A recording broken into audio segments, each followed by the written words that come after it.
सीखना छोड़ देता है वो बूढ़ा है, फिर चाहे वो 20 का हो या 80 का।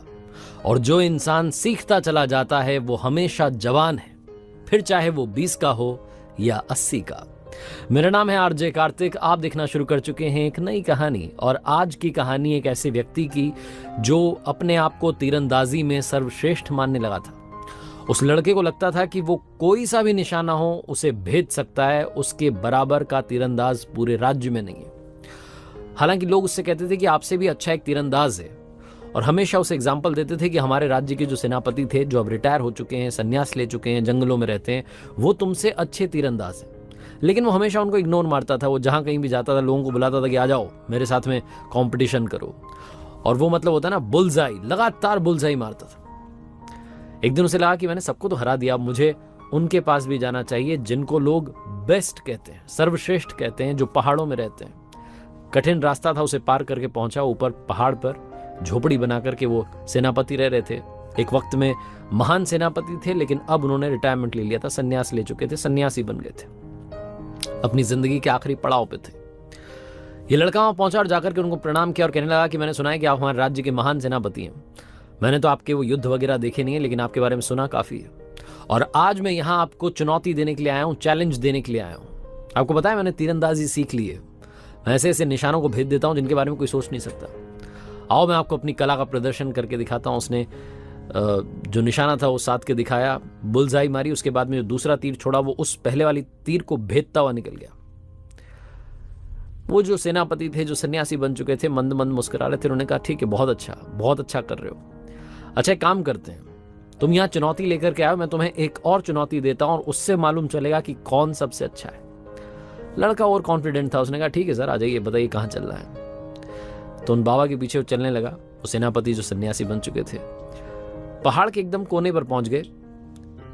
पहाड़, दो पहाड़ों के बीच में खाई थी, उस जगह पर वो पहुंच चुके थे। उस लड़के को लगा कि पता नहीं क्या करवाने वाले हैं। थोड़ा ध्यान से उसने देखा तो उन दो पहाड़ों के बीच में खाई में एक छोटा सा टूटा फूटा सा पुल था। किसी ने ऐसे ही लकड़ी का काम चलाओ पुल बना दिया था। वो जो सन्यासी थे, वो बाबा जो एक वक्त में सेनापति थे, धीरे धीरे चलने लगे और बीच में जाके खड़े हो गए। ये दूर से देख करके डर गया कि क्या करवा रहे हैं। उन्होंने कहा अरे आ जाओ, डरो मत। जैसे तैसे धीरे धीरे वहां तक ये पहुंचा।